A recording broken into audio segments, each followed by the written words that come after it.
Assalamualaikum warahmatullahi wabarakatuh. Allah Akbar, Allahu Akbar, Allahu Akbar, Allahu Akbar, Allahu Akbar, Allahu Akbar, Allahu Akbar kabira. Walhamdulillahi katsira wa subhanallahi bukratan wa asila. La ilaha illallah wahdahu sadaqa wa'dah wa nasara 'abdah wa anzal jundah wa hazama al-ahzab wahdah. La ilaha illallah wallahu akbar. Allahu akbar walillahil hamd.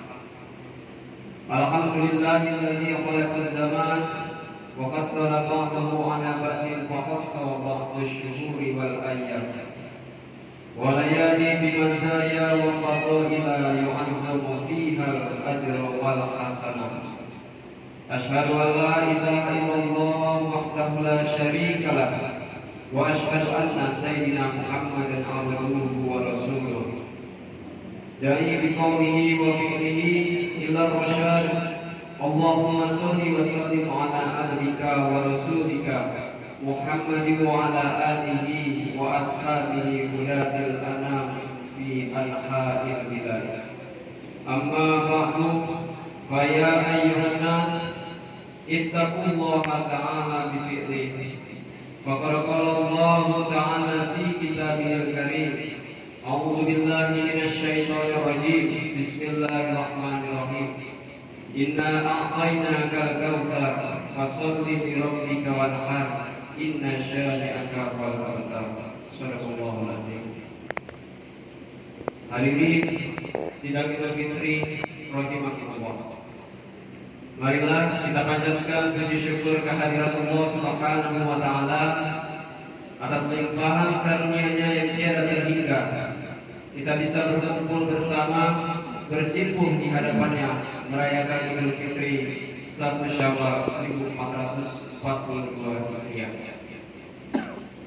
Kita merayakan Idul Fitri dalam suasana yang mungkin hampir sama seperti tahun lalu, di mana wabah COVID-19 masih ada di sekitar kita, di negara kita Indonesia.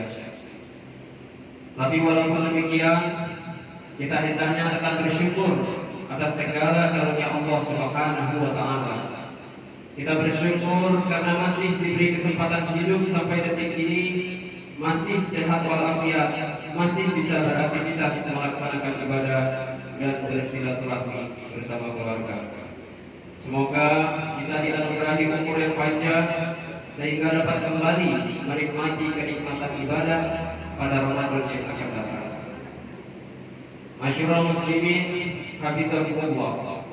Marilah dalam kesempatan mengawali bulan Syawal 1442 Hijriah ini kita bersama-sama meningkatkan takwa kita kepada Allah dengan senantiasa melaksanakan segala perintahnya dan berusaha meninggalkan segala larangannya. Dengan bekal takwa inilah semoga kelak kita menjadi penghuni surganya. Amin ya rabbal alamin. Kaum muslimin yang berbahagia, banyak sekali pelajaran, hikmah dan makna yang dapat kita petik dari merebaknya wabah COVID-19. Yang pertama, kita diingatkan untuk selalu bersabar dan bersyukur dalam situasi apapun dan dalam kondisi bagaimanapun. Sabar dan syukur adalah dua senjata bagi seorang mukmin dalam mengarungi kehidupan di dunia.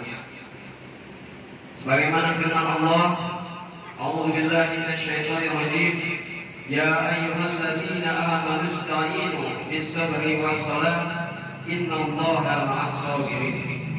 Yang artinya, hai orang-orang yang beriman, jadikanlah sabar dan sholat sebagai penolongmu. Sesungguhnya Allah beserta orang-orang yang sabar. Quran surah Al-Baqarah ayat 103. Jika kita tidak menghiasi diri kita dengan sifat sabar dan syukur dalam situasi seperti ini, maka kita tidak akan mendapatkan apa-apa kecuali kerisauan dan kepedihan. Sebaliknya, jika kita tanamkan sabar dan syukur dalam hati kita, maka kita akan meraih ridha Allah dan pahala yang besar di kehidupan akhirat. Yang kedua, mewabahnya virus ini juga mengingatkan bahwa kita adalah makhluk yang lemah. Hanya dengan makhluk yang sangat kecil itu, banyak orang menjadi tak berdaya, banyak orang jatuh sakit, bahkan banyak orang yang meninggal dunia. Hal ini seakan mengikis habis kesombongan pada diri manusia. Manusia itu makhluk lemah yang memiliki banyak keterbatasan. Tidak selayaknya ia menyombongkan dan membanggakan dirinya. Yang ketiga, menyebarnya virus ini juga mengingatkan kita akan kematian. Manusia pasti akan mati. Manusia tidak selamanya hidup di dunia ini. Semuanya pasti akan berakhir dengan kematian. Tidak seorang pun dapat memajukan kematian atau memundurkannya barang sesaat pun.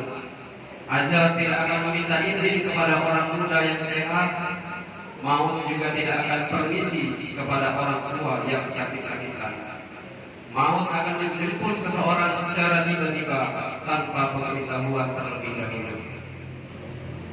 Yang keempat, menjalannya virus ini juga mengingatkan kepada kita akan arti penting dari ilmu agama. Tanpa ilmu agama, kita tidak akan mampu menggali hikmah dari suatu kejadian.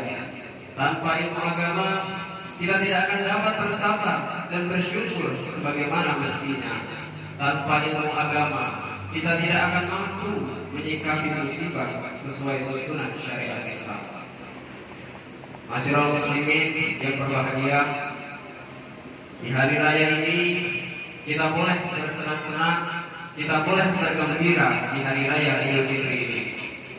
Tetapi coba kita lihat bagi anak yatim yang kehilangan kedua orang tuanya, mereka berlinangan air mata.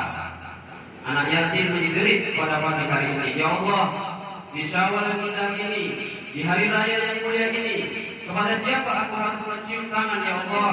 Kemana hendak aku mencari ibuku tercinta, ya Allah? Kemana aku mencari ayahku tercinta, ya Allah?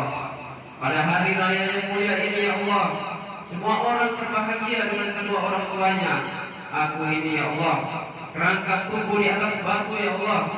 Kemana aku mencari kasih sayang di Idul Fitri ini? Kemana aku harus mencium tangan seorang ibu? Ibuku yang telah mengandungku 9 bulan 10 hari. Kemana aku harus mencari kasih sayang ayah? Sementara yang kujumpa, ya Allah, di Syawal ini hanya 2 batu nisan yang dia bisu.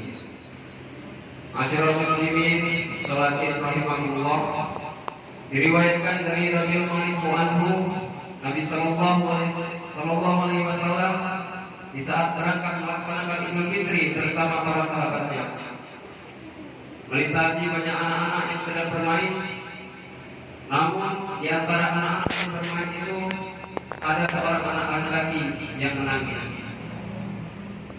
Lalu Rasulullah mendekat dan bertanya kepada anak kecil itu, "Hai ananda tercinta, mengapa di pagi ini saat orang bergembira engkau menangis? Di saat orang berbahagia di hari raya ini, kenapa engkau menangis? Kenapa air matamu mengalir berhujan turun dari langit?" Anak ini tidak tahu bahwa orang yang menanyanya itu adalah Rasulullah SAW. Lalu si anak ini menjawab, "Wahai paman, bagaimana aku tidak menangis di Idul Fitri ini? Ayahku telah meninggal di perang Uhud. Aku hanya anak sematawayang, tidak punya abang dan tidak punya adik. Ayahku meninggalkan dunia ini, tubuhnya terhembus oleh 99 anak panah untuk membela Rasulullah. Lalu ibuku menikah lagi dengan seorang pengembara. Mereka mengambil rumahku dan memakan harta warisanku. Bagaimana aku tidak menangis, wahai paman? Di hari raya ini semua orang memakai baju baru, semua anak-anak memakai sepatu baru, semua anak-anak memiliki makanan enak. Bagaimana aku tertawa? Bagaimana aku harus bahagia? Aku hanya bisa menangis, wahai paman, karena aku tidak memiliki ayah. Ibuku menikah lagi, kemudian ayah tiriku yang kejam mengusirku dari rumah di hari Idul Fitri ini.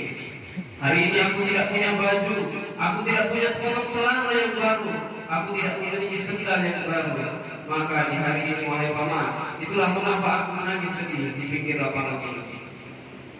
Menyaksikan peristiwa tersebut, di atas langit malaikat itu menjerit, "Ya Allah, kenapa banyak orang kaya yang tidak memperhatikan anak yatim yang menangis ini?" Di saat itu Rasulullah menangis besar. Apa kata Nabi kepada anak ini? "Wahai ananda, apakah kau sudi aku ini menjadi ayahmu, Aisyah menjadi ibumu, Ali menjadi pamanmu, Hasan dan Husain menjadi saudaramu, dan Fatimah menjadi saudaramu?" Mendengar jawaban tersebut, anak itu mengerti bahwa yang dihadapannya adalah Nabi Muhammad SAW. "Kenapa tak sudi, wahai utusan Allah?" jawab anak ini dengan senyum terbuka. Nabi Muhammad membawa anak tersebut pulang. Anak itu diberikan pakaian terbaik, dipersilahkan makan hingga kenyang, penampilannya diperhatikan dan diberikan wangi-wangian. Setelah selesai, ia pun keluar dari rumah Nabi Muhammad dengan senyum dan wajah bahagia. Melihat penampilannya yang berbeda, para sahabatnya yang semula sedang bermain mulai bertanya, "Sebelum ini kau menangis, tapi kini mengapa kau tampak sangat gembira?" "Benar sahabatku, tadinya aku lapar, tapi kini aku sudah kenyang. Tadinya aku memang berpakaian khusus, tapi kini aku sudah berpakaian bagus. Tadinya aku yatim, tapi kini aku memiliki keluarga yang sangat perhatian. Nabi Muhammad ayahku, Aisyah ibuku, Ali pamanku, Hasan dan Husain saudaraku, dan Fatimah saudariku. Bagaimana aku tidak bahagia?" Mendengar cerita sahabatnya, mereka tampak menginginkan nasib serupa. Sampai salah satu dari mereka berkata, "Coba saja ayah kita juga gugur saat peperangan itu, sehingga kita juga diangkat sebagai anak oleh Nabi Muhammad." Semoga kisah ini dapat mempertebal iman kita dan membuat kita semakin peduli dengan anak-anak yatim yang ada di sekitar kita. Mereka butuh bantuan kita, mereka butuh uluran tangan kita. Mari kita bantu mereka dengan kasih sayang atau apapun yang bisa kita berikan. Allahu Akbar, Allahu Akbar, Allahu Akbar, walillahil hamd.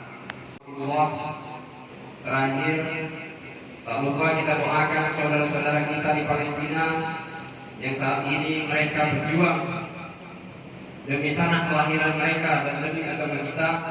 Mari kita doakan mereka supaya mereka selalu diberikan kekuatan dan keteguhan iman. Kalau kita tidak bisa datang ke sana membantu mereka, setidaknya kita kirimkan doa buat saudara-saudara kita di Syria dan Palestina. Mohon semua kita doakan mereka di setiap sholat kita, di setiap malam kita. Mohon semua kita doakan. Jangan sampai kita ditanya di akhirat nanti, kita mau jawab apa? Jangan sampai malaikat bertanya, "Itu kan saudara kamu, kenapa kamu tidak tolong?" Apa yang bisa kita jawab? Kita tidak tahu. Kita tidak bantu dengan tenaga dan harta.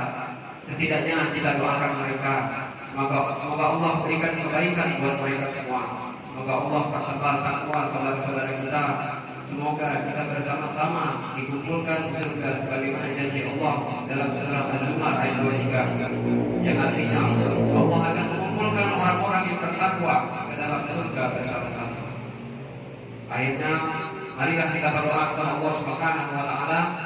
Pertama, doa diberikan kebahagiaan di dunia dan akhirat. Kedua, semoga kita bersama-sama dikumpulkan di surganya Allah. Ketiga, semoga Allah Subhanahu wa taala segera mengangkat COVID-19 ini dari Indonesia dan dari seluruh dunia, serta masyarakat Indonesia dijauhkan dari berbagai musibah. Amin ya rabbal alamin. Masyarakat muslimin, kami Allah. Demikian khutbah singkat ini kami sampaikan dengan semangat Idul Fitri. Mari kita tetap teguhkan bahwa hari-hari kita tetap terasa Ramadanannya, dan mari kita isi 11 bulan ke depan dengan 4 hal: rajin bersedekah, rajin berpuasa sunnah, selalu berbuat baik, dan saling memaafkan. A'udzubillahi minasyaitonir rajim. Bismillahirrahmanirrahim.